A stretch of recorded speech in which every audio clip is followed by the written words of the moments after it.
토요 묵상 말씀은 요엘 2장 18절에서 32절입니다. 그때의 여호와께서 자기의 땅을 극진히 사랑하시어 그의 백성을 불쌍히 여기실 것이라. 여호와께서 그들에게 응답하여 이르시기를 내가 너희에게 곡식과 새 포도주와 기름을 주리니 너희가 이로 말미암아 흡족하리라. 내가 다시는 너희가 나라들 가운데서 욕을 당하지 않게 할 것이며 내가 북쪽 군대를 너희에게서 멀리 떠나게 하여 메마르고 적막한 땅으로 쫓아내리니 그 앞에 부대는 동해로 그 뒤에 부대는 서해로 들어갈 것이라. 상한 냄새가 일어나고 악취가 오르리니 이는 큰 일을 행하였음이니라 하시리라. 땅이여 두려워하지 말고 기뻐하며 즐거워할지어다. 여호와께서 큰 일을 행하셨음이로다. 들짐승들아 두려워하지 말지어다. 들에 풀이 싹이 나며 나무가 열매를 맺으며 무화과 나무와 포도나무가 다 힘을 내는도다. 시온의 자녀들아 너희는 너희 하나님 여호와로 말미암아 기뻐하며 즐거워할지어다. 이른 비를 너희에게 적당하게 주시리니 이른 비와 늦은 비가 예전과 같을 것이라. 마당에는 밀이 가득하고 독에는 새 포도주와 기름이 넘치리로다. 내가 전에 너희에게 보낸 큰 군대 곧 메뚜기와 느치와 황충과 팥중이가 먹은 횟수대로 너희에게 갚아주리니 너희는 먹되 풍족히 먹고 너희에게 놀라운 일을 행하신 너희 하나님 여호와의 이름을 찬송할 것이라. 내 백성이 영원히 수치를 당하지 아니하리로다. 그런즉 내가 이스라엘 가운데에 있어 너희 하나님 여호와가 되고 다른 이가 없는 줄을 너희가 알 것이라. 내 백성이 영원히 수치를 당하지 아니하리로다. 그 후에 내가 내 영을 만민에게 부어주리니 너희 자녀들이 장래일을 말할 것이며 너희 늙은이는 꿈을 꾸며 너희 젊은이는 이상을 볼 것이며 그때에 내가 또 내 영을 남종과 여종에게 부어줄 것이며 내가 이적을 하늘과 땅에 베풀리니 곧 피와 불과 연기 기둥이라. 여호와의 크고 두려운 날이 이르기 전에 해가 어두워지고 달이 핏빛같이 변하려니와 누구든지 여호와의 이름을 부르는 자는 구원을 얻으리니 이는 나 여호와의 말대로 시온산과 예루살렘에서 피할 자가 있을 것이미요 남은 자 중에 나 여호와의 부름을 받을 자가 있을 것임이니라. 아멘. 성도 여러분 평안하셨습니까? 하나님께서 우리 성도님들의 안전을 지켜주시길 주님의 이름으로 축복드립니다. 요엘서를 이제 묵상하고 있습니다. 1장부터 3장까지 하나님께서 여호와의 날, 그날은 어떤 날입니까? 여호와의 날은 심판의 날이라고 할 수 있습니다. 아주 큰 재앙을 몰고 오는 심판의 날. 그런데 믿는 자들에게는 또한 그날이 어떤 날이라고 했죠? 구원의 날이라고 했습니다. 회복의 날, 은혜의 날이 바로 여호와의 날이 되는 것입니다. 근데 놀라운 것은 2장 이제 진행하고 있는데 여기서 하나님은 어떻게 하면 우리가 구원을 받을 수 있는지 회개하는 모범 답안을 제시해 주고 있습니다. 세상에 어떤 신도 이러한 신은 없는 것 같아요. 진실로 하나님은 우리의 참 하나님이 되시는 것이죠. 모범 답안을 제시하고 계시고 그래서 온 백성이 참여하여서 함께 모여서 공동체 제의적 회개 운동을 하며 나아갈 때 하나님께서 응답하시고 용서해 주시고 회복 주신다는 이야기들을 지금 진행하고 있습니다. 그러니까 심판의 강도가 크면 클수록 은혜의 강도는 더욱 커져 있다는 것을 말씀하는 것입니다. 자, 오늘 본문을 보면서 어떠한 응답을 주시는지, 응답과 축복의 내용, 그리고 그 응답의 근거와 이유가 무엇인지, 그리고 마지막에는 가장 좋은 응답은 무엇인지 이렇게 살펴보도록 하겠습니다. 먼저 이 회개 운동에 대한 하나님의 응답과 축복은 기쁨과 풍요로움 그리고 넘치는 회복이라고 할 수가 있습니다. 우리에게 안전을 주십니다.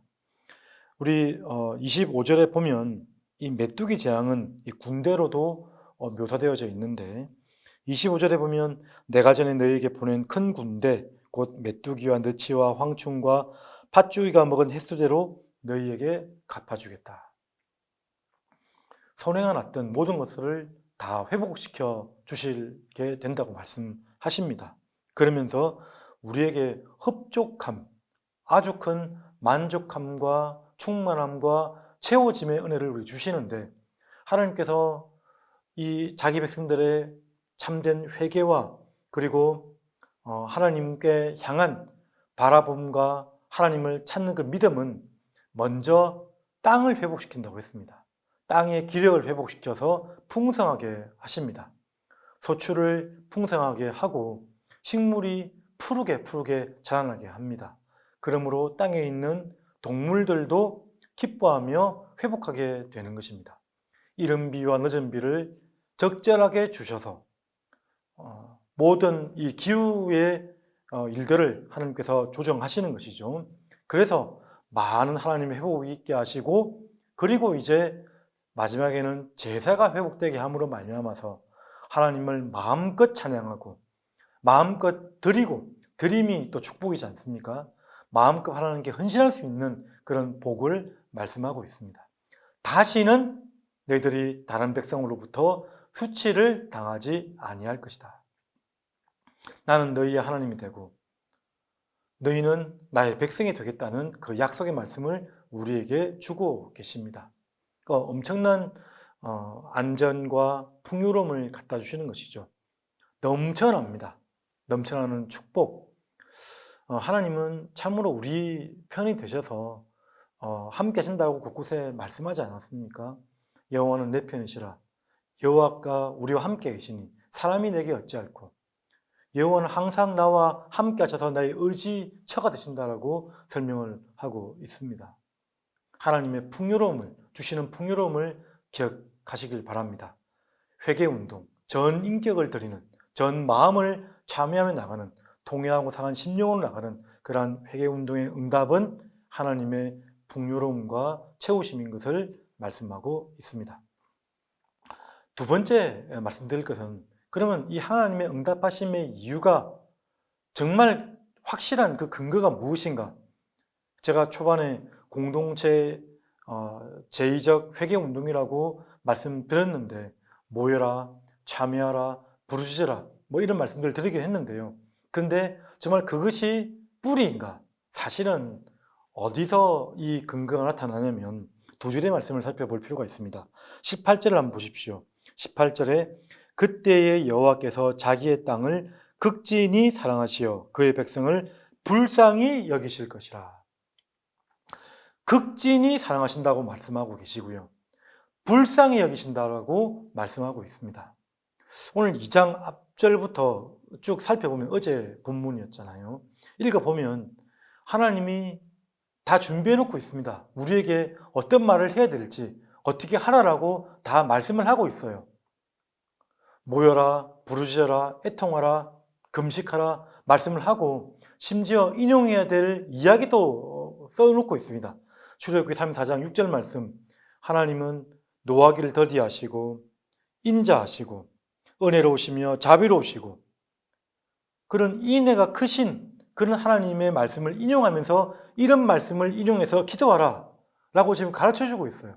마치 용서해 주기를 준비하고 계시는 하나님인 것처럼 우리에게 지금 회개를 어떻게 해야 될지를 알려주고 있다는 것입니다. 그러니까 무슨 말입니까? 이 말씀은 이렇습니다. 우리의 어떠한 회개의 우리가 어떻게 회개를 하고 어떻게 부르짖고 어떻게 하나님 보시기에 불쌍히 여기는 듯한 행위를 하는 게 정말 하나님 보시기에 합당해서 우리가 용서함을 받는 것일까요? 이 질문을 우리가 해야 됩니다. 그것은 사실은 하나님은 이미 우리를 불쌍히 여기시기로 준비되신 분이라는 겁니다. 준비되신 분. 하나님 우리를 사랑하셔서 이미 우리를 어떻게 해놓으면 마치 아기를 두고 앞에 두고 다 가르쳐주고 조금 반응을 보이면 해냈어 라고 했던 칭찬하고 격려하는 아비 어미의 마음처럼 하나님은 불쌍히 여길 준비를 하고 계시고 우리를 불쌍하게 바라보신다는 겁니다. 여러분, 사람과의 인간관계도 그렇지 않습니까? 상대방이 불쌍해지면 이제 논리나 아니면 어떤 행위나 근거가 따로 필요 없습니다. 그냥 기다려주고 그냥 그렇게 여겨주고 그러한 일들이 불쌍히 여겨주는 자의 마음이라고 할 수가 있는 것이죠. 하나님이 우리를 사랑하셔서 불쌍히 여기시는 것을 우리가 알아야 됩니다. 그래서 우리가 문제를 해결하는 것처럼 보일 때가 있지만 사실상은 우리가 해결하는 것이 아니고요. 우리는 해결함 받는 존재이고 하나님이 그 문제를 해결하신다는 것을 우리가 기억해야 됩니다. 그리고 또한 32절을 한번 보십시오. 누구든지 여호와의 이름을 부르는 자는 구원을 얻으리니 이는 나 여호와의 말대로 시온산과 예루살렘에서 피할 자가 있을 것이며 남은 자 중에 나 여호와의 부름을 받을 자가 있을 것임이니라. 로마서 10장 말씀을 지금 인용하고 있는데요. 누구든지 여호와의 이름을 부르는 자는, 주의 이름을 부르는 자는 구원을 얻으리라. 이런 자기 백성의 자유적인 의지를 가진 표현이 있는 반면에 이 한 절 말씀에 동시에 하나님의 절대 주권이 녹아들어져 있습니다. 끝절에 보시면 남은 자 중에 나 여호와의 부름을 받을 자가 있을 것임이니라. 무슨 말이죠? 하나님이 택정하시고 택하셔서 부른 백성이 있다는 겁니다. 그 백성이 바로 하나님을 부르게 된다는 말로서 우리가 볼 수가 있는 것입니다. 내가 여호와 이름을 부르고 주를 찾고 하는 것 같지만 하나님의 능하신 그 만세전부터 자기 백성을 향한 택하심이, 택함과 부르심이 바로 우리가 부르는 어떠한 것보다 더 크고 더 앞서 있고 구원의 핵심이 된다는 것을 우리가 기억해야 되는 것이죠. 자, 그래서 마지막, 그러면 하나님께서 주시는 가장 큰 축복과 응답은 무엇인가? 오늘 28절부터 나와 있습니다.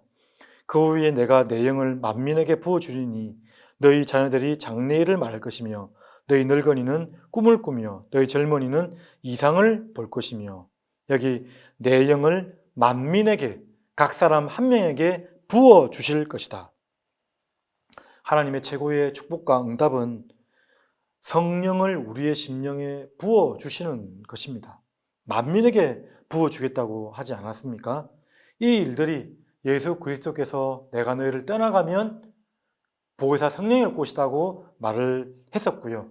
그리고 실제로 초대교회 때 성령께서 임하셔서 각 사람 한 명에게 나타나신 사건을 우리에게 보여주고 있습니다. 오순절 성령 강림 사건이 아니겠습니까? 여기 너희 자녀들이 장래일을 말할 것이고 꿈을 말하고 이상을 말한다. 다른 단어지만 비슷한 표현입니다. 장래일을 말한다는 것이 우리는 보통 시간적인 미래를 말한다라고 생각하기만 할 수도 있을 것 같아요. 그런데 여기서 장래일을 말한다는 이 표현이 사실은 히브리어로 나비란 단어인데, 나비란 단어, 예언하다는 단어인데, 예언하다. 그 예언하다는 뜻은 시간적으로 미래의 일들을 말하는 것도 있지만 사실은 보이는 것 이면에 있는 세계를 내가 알게 되는 것, 아니면 영감을 받게 되는 것, 그런 것들을 다 포함하는 것입니다. 그래서 예언의 은사라고 했을 때 우리는 미리 내다보는 장래의 그렇게 일들을 말하는 은사라기보다는 사실은 영적인 세계, 보이지 않는 영적인 세계를 통찰할 수 있는 그런 안목을 가지는 말씀의 은사, 말씀을 이렇게 영감의 말씀을 바로 알아가는 그런 은사가 바로 예언의 은사라고도 우리가 말을 하지 않습니까? 그래서 하나님의 은사가, 예언의 은사가 각 사람 심령에게 부어지는 것입니다. 말씀을 깨닫게 되고 말씀을 이해하게 되고 말씀을 전파할 수 있게 되고 말씀을 만민에게 선포할 수 있게 되는 것입니다. 그런 은사가 바로 성령께서 우리 안에 거하시면 그런 일들이 일어난다라고 말씀을 합니다. 29절에 보면 그때 내가 또 내 영을 남종과 여종에게 부어줄 것이요 남자나 여자나 종이나 상전이나 다 똑같습니다. 장벽을 다 철폐하고 하나님의 영은 동일하게 각 사람 한 명에게 임하게 된다는 것이 여기서 말하는 회개 운동이 이어서 나타나는 가장 확실한 축복이라는 것을 우리에게 말씀을 하고 있습니다. 그래서 어제 말씀 중에서 2장 13절 말씀에 보면 너희는 옷을 찢지 말고 마음을 찢고 너희 하나님 여호와께로 돌아올지어다. 왜 마음을 찢으라고 했죠? 우리의 마음을 열어야지 성령께서 더 풍성히 거하실 수 있기 때문이신 거죠. 성령의 내주하심이 있기 위해서는 우리의 마음을 깨어야 됩니다. 굳은 마음을 제하여 버리고 내 안에 성령께서 풍성히 임하실 수 있도록 내 마음을 이렇게 깨어 놓아야 된다는 것이죠. 옷을 찢지 말고 마음을 찢고 여호와께 돌아오라. 하나님께서 다른 신약의 말씀에도 좋은 것을 너희에게 주시지 않겠느냐, 궁하는 자에게 주시지 않겠느냐 했던 그 말씀이 바로 성령을 주시지 않겠느냐라고 예수님께서 말씀을 하셨습니다.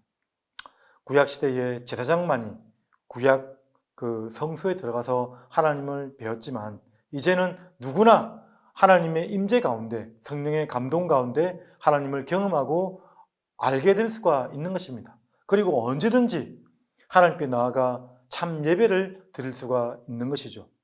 이게 바로 하나님께서 주시는 가장 큰 응답이고 축복입니다. 여러분 지금 당장 성령 충만함으로 기도하시고 하나님께 기도하는 이 일이 얼마나 큰 일인지 여러분들이 느꼈으면 정말 좋겠습니다. 성령께서 함께 하심으로 여호와의 이름을 부르고 우리가 기뻐하고 즐거워할 수 있는 것입니다. 말씀을 정리하면 그렇습니다. 앞절에 말한 보이는 풍요로움과 이런 복들, 채워짐, 흡족함 이런 것들은 어쩌면 성령께서 주실 복들을 보여주기 위한 준비작용이라고도 할 수가 있는 것입니다. 하나님의 놀라운 택하심과 불쌍히 여기심으로 말미암아 그 근거는 바로 하나님의 사랑이었죠. 사랑으로 말미암아 우리는 성령의 능력으로 하나님을 부르게 되고 또한 불쌍히 여김을 받아 회개 운동을 하게 되고요. 그리고 하나님의 복을, 참 복을 누리게 되는 것입니다. 하나님의 불쌍히 여겨 주심에 감사해야 될 것 같아요. 하나님께서 우리를 사랑해 주심에 감사해야 될 것 같습니다. 나를 불러주셔서 감사드립니다. 나를 택해 주셔서 감사드립니다.